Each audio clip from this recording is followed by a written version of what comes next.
سلام دوستان، امیدوارم حالتون عالی باشه. امروز قراره یه آهنگ خیلی پرطرفدار و قشنگ که خودم عاشقشم، آهنگ وان دی از آرش رو براتون ترجمه کنم. اوکی let's start. من آهنگا رو چون نمیتونم به خاطر کپی رایت خودش رو بذارم، خودم میخونم واسهتون یه قسمتش رو. One day I'm gonna fly away. One day when heaven calls my name, I'll lay down, I close my eyes at night. I can see the morning light. One day I'll see your eyes again. Okay, let's start. One day I'm gonna fly away. One day یعنی یک روزی. I'm gonna short form یا خلاصه چیه؟ I'm going to یعنی یه اتفاقی که قراره تو فیوچر یعنی در آینده بیفته. One day I'm gonna fly away. Fly away یعنی چی؟ یعنی پرواز کنم برم. شاید منظورش اینه که یه روز من میمیرم. یه روز یا منظورش اینه که یه روز از پیش تو میرم. Fly away یعنی fly پرواز کردن میشه. Away یعنی دور شدن. Fly away گفتم هم معنی اون مثلا فوت شدن مردنش رو میده، همین معنی رو میده که پرواز کنم و برم یا از پیشت برم. پس این چی؟ خودتونم دیدین که وقتی که توی فارسی حرف میزنیم میگی مثلا یه روز این کار رو انجام میدم. قطعی نیست تصمیمتون. اینم داره میگه یه روزی میرم. One day when heaven calls my name. یه روزی که بهشت اسم منو صدا بزنه. پس میفهمیم جمله قبلی هم منظورش این بود که یه روزی که بمیرم. چون داره میگه بهش منو صدا بزنه دیگه، یعنی من بمیرم. اوکی، این یه اصطلاحه، یه جور حاله اصطلاح هم نگیم، یه چیز هنریه، یه جمله هنری گفته. heaven میشه بهشت. calls واسه چی گفته؟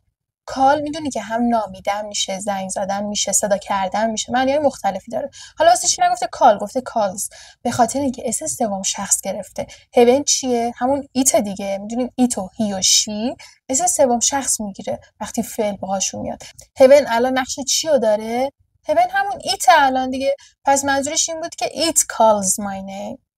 پس heaven calls اسم سوم شخص حتما میاریم. پس هر وقت ایت و هی و شی باشه اسم سوم شخص میاریم. my name اسممو. خب I lay down. I close my eyes at night. lay down یعنی چی؟ lay کلن lay down با هم دیگه است دیگه. lay یعنی یه جا پهن شدن، دراز کشیدن. lay down یعنی مثلا خوابیدن. I lay down. باز اگه بخوایم با توجه به قبلیا ترجمهش کنیم، منظورش اینه که مثلا من وقتی که میمیرم میخوابونم طرفو دیگه. این منظورش اونه. I lay down. I close my eyes. چشمام میبندم at night در شب. اوکی؟ دیگه وقتی که آدم میمیره چشاش بسته است دیگه، یه جا هم خوابیده. I lay down. I close my eyes at night. I can see moon in light. اگه بخوایم قبلی اینجوری ترجمه کنیم که حالا مثلا همینجوری گرفته رو چمنا خوابیده و داره به بالا نگاه میکنه، یعنی مثلا داره به عشقش فکر میکنه، بعدیش اینه که I can see moon in light. یعنی تو نور شب، لایت میشه نور دیگه، میتونم مون رو ببینم، ماه رو ببینم. بچه اینو یه سریا میگن که I can see morning light. نور صبح رو میتونم ببینم. یه سری هم میگن I can see moon in light. من هرچی گوش میدم moon in light رو میشنوم. ولی خب حالا جفتش رو میگن دیگه، هم morning light رو میگن، نور صبح رو میگن، هم moon in light. خب بعد دوباره بقیهش تکراره، میگه که one day I'm gonna fly away. One day I'll see your eyes again.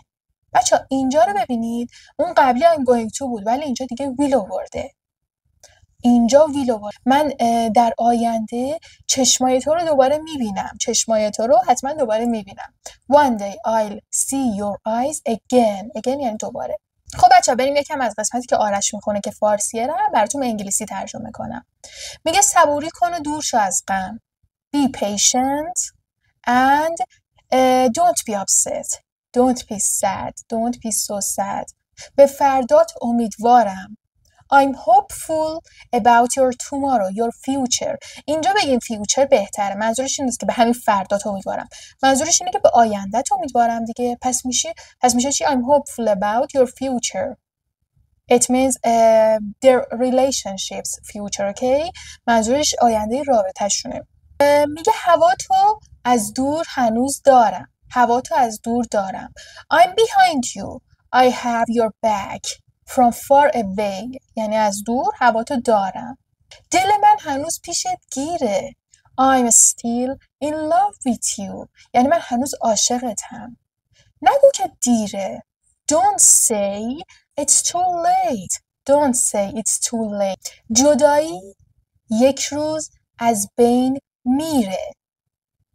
جدایی میشه چی؟ بچه جدا شدن یعنی طلاق گرفتن میشه separation. اوکی؟ separation. ولی حالا اینجا اگه بخوایم بگیم که جدایی از بین میره، جدایی که بین ما افتاده. اوکی؟ This gap between us will، یا مثلا میتونیم بگیم gonna اگه مطمئن نیست. اگه مطمئنیم هستیم که میگیم will. اوکی؟ will vanish. vanish یعنی ناپدید شدن. میگه یعنی مثلا این گپی که بین ما افتاده will vanish، یه روز ناپدید میشه و میره. اوکی؟ خب بچه‌ها این جمله رو هم میتونیم اونجوری که من گفتم ترجمه کنیم، هم به صورت مثبت، یعنی اصلا حرف جدایی نزنیم. میتونیم بگیم چی؟ We will be with each other soon. یعنی ما با هم دیگه خواهیم بود soon، به زودی. به زودی با هم دیگه خواهیم بود. این یعنی چی؟ یعنی جدایی یه روز از بین میره دیگه.